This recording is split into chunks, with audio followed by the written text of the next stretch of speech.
points. One is just sort of fantasize a bit on what 2030 could look like for renewables. The various estimates, so that's point number one, say that in 2030 India will need approximately 750 gigawatts of power generation, right? The numbers obviously go from 600 to 900 depending on whether you believe World Bank or McKinsey or Government of India's estimates, but let's say 750, just for fun. And if you assume that 20% of that comes from renewable energy, that's about 150 gigawatts of energy. In power generation terms, given that renewable only gives you about 25% PLF, that's equal to close to half a terawatt, 450, 500 gigawatts. So just by assuming 20%, you'll recognize that India could have 500 gigawatts of renewables by 2030. At $1 a watt, that's $500 billion of money that needs to go into, some of which is already gone, but a lot still remains. That's at 20%. If you assume that we can do 50% because the technologies are very smart and India slowly and steadily learns a tenth of what Marcus was showing us today, we'll probably get to 50% because he shows that in July, the German grid was able to handle 79% in July, right? So even if we go to 50%, this can be more than $1 trillion, 1.25 terawatts of renewable energy. So it's a massive opportunity. So I think all of us should congratulate each other for being here in this room and wanting to work in this industry. Second point I want to make is, if you look at what is the cost of electricity that goes to the irrigation sector for the government of India, in my estimate, it's between 100 and 150 billion dollars. I'll tell you why. My numbers are not going to be accurate. So I'm not a statistician, and Dr. Agnihotri, I think, did a great job with the analysis. So I'm just going to be more broad level. But apparently, the Indian government spends about $10–12 billion a year on subsidizing electricity for irrigation pumps, and this has been there. This has been going on forever, and no political leader can afford to distance the farmers who depend on this by shutting off this free electricity. So it's going to continue, if I were to assume, forever. So how do we, if I were to give it a multiple of 10, because it goes on for a while and you did an NPV of that, it's going to come to 100 plus $150 billion. So for me, this is a $150 billion problem as well as an opportunity.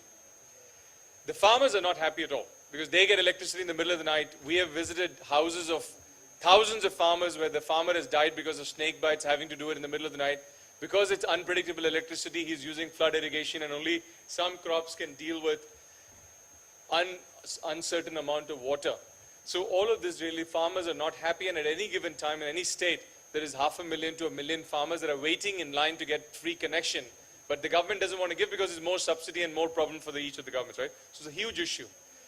From a gigawatt perspective, it's 25 million pumps. If you assume 5 horsepower, which is equivalent to, let's say, 5 kilowatts, it's 125 gigawatt of opportunity. You give it $1, it's $125 billion opportunity to replace this 100 to $150 billion problem which exists. So economics can work. And the other point, many of my colleagues have said already, solar and wind are already the cheapest. I think you give it 1 or 2 more years, it'll get to coal parity in generation terms. So it's not an issue of economics at all, and this can really work. Now, so what we are proposing is, we've done a few thousand installations of irrigation pumps. It really works very well. Farmers are happy, they migrate to more higher value added crops. You give them daytime jobs as opposed to going in the middle of the night. The problem is, irrigation pumps are not utilized 300, 350 days in a year. He doesn't need water all these days. So what do you do with this capital asset which will not be utilized fully? You connect it back to the grid that did not supply energy to him before. It probably supplied 4 hours a day. It essentially becomes a power generation source when he's not pumping water. Feed electricity. When you feed electricity, you can give him a power purchase agreement from the DISCOM. Now the DISCOM, in some states, 20 to 25% of the state's electricity go for irrigation pumping. Now suddenly that you don't need to account for that. You can divert it to commercial and residential and other purposes and release that much amount of energy. Farmer can now feed electricity. You give him a PPA. Because he has a PPA, you can fund the project, maybe bring the unutilized priority sector money, which runs into $10, $20 billion a year, into this sector because farmer can be the borrower. And suddenly you've made it a financeable, bankable structure with farmer now having a new source of income and is happy with what he can do in the farm itself. So that's idea number 2. We don't need to wait till 2030, but by 2030, I think we can make our 25 odd million farmers and another 25 million farmers that don't have free electricity very, very happy, and fix the distribution utilities balance sheet and P&L woes, because this $10–12 billion essentially make sway into the P&Ls and accumulated losses of our discoms, and structurally it's a huge problem, as all of us know. Last idea, point number 3. In our view, the 400 odd million Indians that don't have electricity, don't have energy access, most of them, let's say pick a number, 75% of them have cell phone connections, which means within a reasonable distance there is a tower which is able to send them a signal. So the tower, obviously, out of the 400,000 towers, approximately 25% of them run predominantly on diesel. About 50,000 towers run only on diesel, but another 50,000 use 8 hours or more of diesel. So there's a significant overlap out of these 400 million people that live within a tower that uses the diesel. All you need to do is set up a microgrid, power the tower companies. You have multiple tower companies giving you a power purchase agreement, which is then a bankable contract. You're able to go raise money from the industry.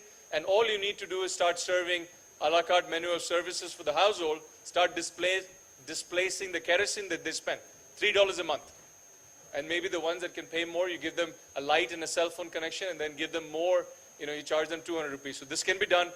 We have built close to 100 microgrids. It's working very well. We're expanding. We think without government subsidy, this model is scalable.